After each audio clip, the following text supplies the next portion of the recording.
बिस्मिल्लाहिर्रहमानिर्रहीम। मेरे मुअज़्ज़िज़ सामीन कराम व नाज़रीन कराम, इंसान को गुस्सा आता है, लेकिन देखना यह है कि हमें जब गुस्सा आता है तो हमें अपने गुस्से पर कंट्रोल भी है या नहीं है। क्योंकि ये जब गुस्सा, जिस इंसान को अपने गुस्से पर कंट्रोल ना हो, वो गुस्सा बड़ी बड़ी लड़ाइयों का और बड़े बड़े फसादात का ज़रिया बन जाता है।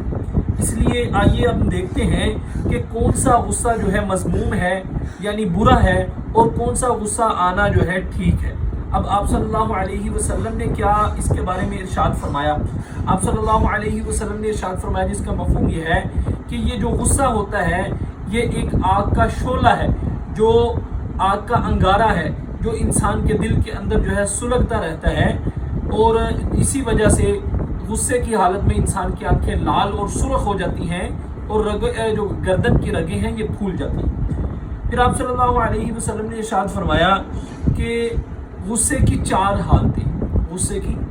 हालतें हैं। एक वो हालत है कि वो इंसान के जिसको गुस्सा जो है देर से आता है और देर से उसका गुस्सा चला जाता है, ये इंसान ना काबिल तारीफ़ है ना काबिल मुज़म्मत है।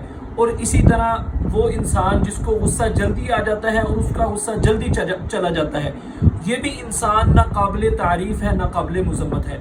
लेकिन फरमाया कि बहुत बुरा इंसान है वो कि जिसको गुस्सा जो है जल्दी आ जाता है और उसका गुस्सा जाता जो है देर से है। और फिर आप सल्लल्लाहु अलैहि वसल्लम ने इरशाद फरमाया, तुम में से बेहतरीन इंसान वो है कि जिसको गुस्सा देर से आता है और उसका गुस्सा जल्दी चला जाता है। इसलिए मेरे मोहतरम भाइयों और दोस्तों, गुस्सा इंसान को आ तो जाता है, लेकिन ये वाली हालत हम पैदा कर लें जो आप सल्लल्लाहु अलैहि वसल्लम ने इरशाद फरमाया कि बेहतरीन है वो इंसान कि जिसको गुस्सा देर से आता है लेकिन उसका गुस्सा चला जल्दी जाता है।